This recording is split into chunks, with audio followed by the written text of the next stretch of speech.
Como você chama alguém cuja aparência não corresponde de fato àquilo que a pessoa é? Qual é o termo, qual o rótulo que a gente poderia colocar?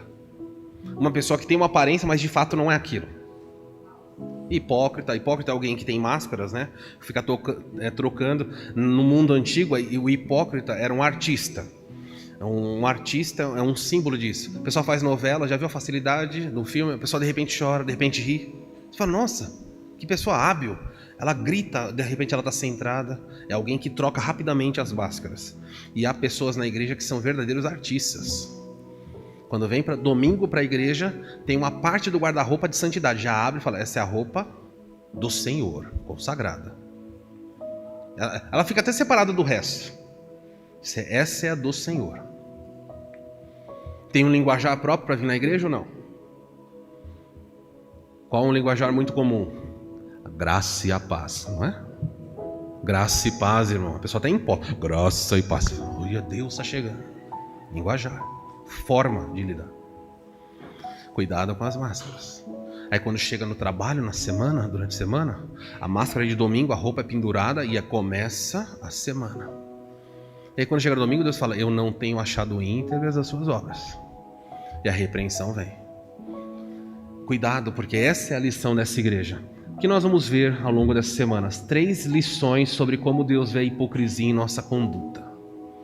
Esse texto, na verdade, é só o versículo 1. Eu gostaria de falar o verso 1, a parte final, eu precisaria falar hoje. No versículo 1, existem 3 lições relacionadas a como Deus olha a sua conduta, a sua postura. Muito bem. O primeiro é que a verdade, muito simples, clara de ver. Cuidado, porque as aparências enganam.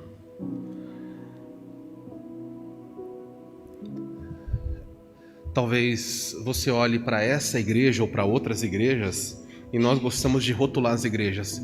Aquela igreja é excepcional. Que igreja fantástica. Não sei se podemos fazer isso, se vem à sua mente, eu falar assim, diga uma igreja que seja referência no Brasil. Ou diga uma igreja que você falaria, pastor, a nossa igreja tem que ser como aquela. Talvez venha na sua mente algumas igrejas. Ou talvez você diga, pastor, o cristianismo brasileiro deveria ser no mesmo modelo daquela pessoa, daquele irmão, daquela irmã.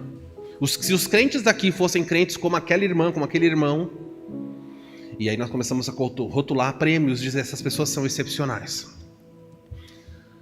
É muito comum pessoas passarem por ruas, em vilarejos, e encontrar igrejas pequenininhas, muito pequenas.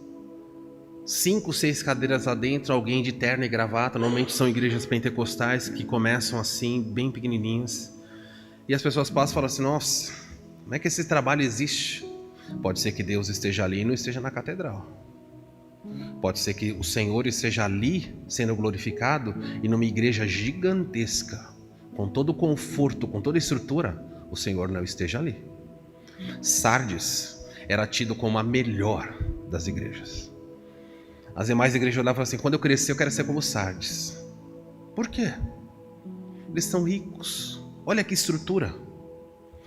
Você pode imaginar se a sinagoga, você viu o padrão da sinagoga, o elevado padrão da sinagoga, como eram os crentes, para um cristianismo ter conseguido colocar um símbolo cristão na sinagoga, mostrava que judeus e crentes andavam juntos. Diferente de todas as demais igrejas, os crentes daqui não são perseguidos pelos judeus. Não chama atenção a isso? As outras igrejas, Jesus falou assim, olha, tem alguns aí que são da sinagoga de Satanás. Ele fala isso para os judeus de outra igreja, mas aqui ele não fala nada. Os judeus daqui são bonzinhos com os crentes. O que está acontecendo? O cristianismo e o judaísmo nessa cidade se mesclaram de tal maneira que um não incomodava o outro. Agora, meus irmãos, isso é impossível de acontecer. Você não pode dizer que tem que guardar a lei e ao mesmo tempo dizer que a graça te salva. Vai entrar em conflito com os judeus. Mas nessa igreja, eu poderia mostrar fotos de outros achados arqueológicos. Existiam lojas de tingimento de roupa dos judeus, tem até o nome. Essa loja pertence a Jacó, era um nome comum de judeu. E na parede tem desenho de cruz, de igreja, símbolos cristãos. Você fala, não, é impossível. essa simbiose, essa unidade, esse apego. Ninguém perseguia ninguém. Por quê? Porque o judaísmo abaixou o padrão ou o cristianismo baixou o padrão? O que vocês acham? Foi o cristianismo que falou assim: não, tá tudo certo. Dá-me a tua mão, irmão, vamos caminhar. Vamos parar de brigar. Você cultua aí, eu cultuo aqui. Não tem certo e errado, tá tudo certo. E os judeus falaram: nossa, que igreja bacana. Vocês estão precisando de alguma coisa? Estamos. Você não pode mandar umas cadeiras estofadas? Manda lá. Você está precisando de joias? Nós temos tanto ouro, tanta joia, toma um pouquinho para você. E os crentes, diferentemente das suas igrejas, como Esmirna, que perderam tudo, os crentes daqui de Sardes eram ricos, abastados. Deus não é contra a riqueza, mas Deus é contra a riqueza que vem à custa do testemunho. E essa igreja era uma igreja assim. Todo conforto. Nem o Império Romano perseguia, não é estranho isso? Uma igreja, Roma, imperadores sendo cultuados na igreja, e a igreja de Sardes não é perseguida. Os judeus não perseguem, os romanos não perseguem, os pagãos não perseguem. Eram os crentes mais bacanas do mundo. Por quê? Porque eles viviam de aparência. Talvez você ande por essa cidade de Bragança Paulista, talvez na sua casa, na sua família, nos meios onde Deus te colocou, você seja só um plástico numa vitrine. Você nunca testemunha, nunca incomoda. O seu cristianismo é aplaudido. As pessoas falam: que crente bacana. Esse crente entende tudo. Tudo para ele eu quero ser crente dessa igreja aí. E existem igrejas que não estão crescendo, existem igrejas que estão inflando. Sabe a diferença de crescimento e inflar? As pessoas vão naquela igreja, não se fala mais de pecado. Pecado não enche igreja. Alguém vai à igreja e fala assim: todos nós somos pecadores. Você vai a uma igreja e a palavra de Deus diz assim: olha, lute pela sua família, lute pelo seu casamento. Combata o conceito tão banalizado na sociedade de divórcio. Não enche igreja. Seja honesto nos seus negócios. Crie os seus filhos. A Isa leu o texto de Efésios 6, fala: filhos, obedecei aos vossos pais. Quando foi a última vez que você ouviu uma mensagem sobre essa? Numas igrejas por aí, dizendo para os filhos: filhos, vocês têm que obedecer aos seus pais, sejam eles bons ou maus. Nessa igreja e em outras igrejas tem filhos que estão se lixando para os pais. Não obedecem, nem nas pequenas coisas, quanto mais nas maiores. Arruma o quarto, não quero. Faz tal coisa, não, agora não. Não vou. Olha, eu não quero que você vá desse lugar, eu vou de qualquer jeito. Se você quer ou não quer, eu vou. Esse é o padrão. A Bíblia fala que a intimidade marital, sexual é para dentro do casamento. Está cheio de igreja dizendo assim: não, isso é para aquela época.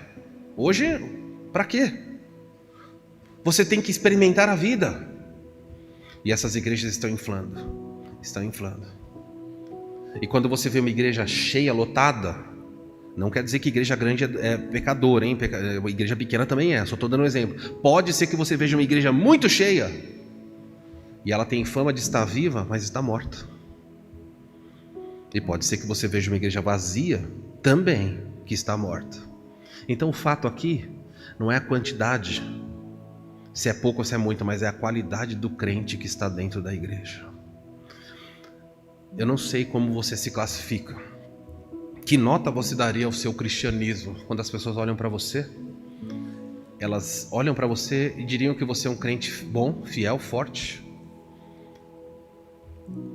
Eu gostaria muito que as pessoas olhassem para você e falassem: isso é verdade na sua vida, mas eu gostaria mais ainda que fosse verdade de fato. Não basta parecer, precisa ser. Hoje pela manhã nós falamos sobre isso. O crente tem que ser e parecer aquilo que Deus pede. Não adianta uma irmã dizer: pastor, eu sou submissa, mas não parece ser. Não adianta um marido dizer: eu sou líder na minha casa, mas não parece liderar. E não adianta também demonstrar aparência. O mais comum, sabe o que é?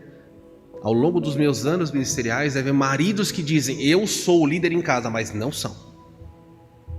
Eles são aqui, ó. Eles agem como tal, mas não lideram. Tem irmãs que dizem: pastor, eu sou completamente submissa, mas não se submetem. Quando chega a hora do vamos ver mesmo, não se submetem. O que é isso? É um cristianismo de aparência. E quando a verdade confronta, as pessoas dizem assim: essa verdade eu não quero. Eu cansei de ouvir ao longo dos anos aqui em Bragança pessoas dizendo assim: só vocês ensinam isso. É muito comum falar. Eu nunca ouvi isso, só vocês falam isso. E o que fazer com esse tipo de verdade? Vamos mudar, já que nós somos uma, né, das igrejas que ensinam um caminho mais estreito. Vamos alargar. Nós somos uma das poucas igrejas que ainda conserva o templo branco. Sabia disso? As igrejas estão deixando cada vez mais o ambiente escuro. Nós somos uma das poucas igrejas, por exemplo, que não tem arte cênica aqui na frente. Na hora do louvor, a Isa, a Cláudia, elas não ficam dançando aqui fazendo coreografia. Nós somos uma das poucas igrejas, eu poderia começar a enumerar coisas. Nós somos uma das pouquíssimas igrejas que ainda canta hino. O pessoal fala: que hino? Vocês estão loucos cantando hino? HCC, o que é isso? Por quê? Porque esse padrão não enche igreja. Mas pouco nos importa, desde que Deus nos aprove, porque é a aprovação dele que conta. E se a igreja crescer, que ela cresça com qualidade, que ela não cresça por se tornar frouxa, que ela amadureça, que as igrejas verdadeiras cresçam, deslanchem, mas que elas cresçam no padrão que Deus estabelece.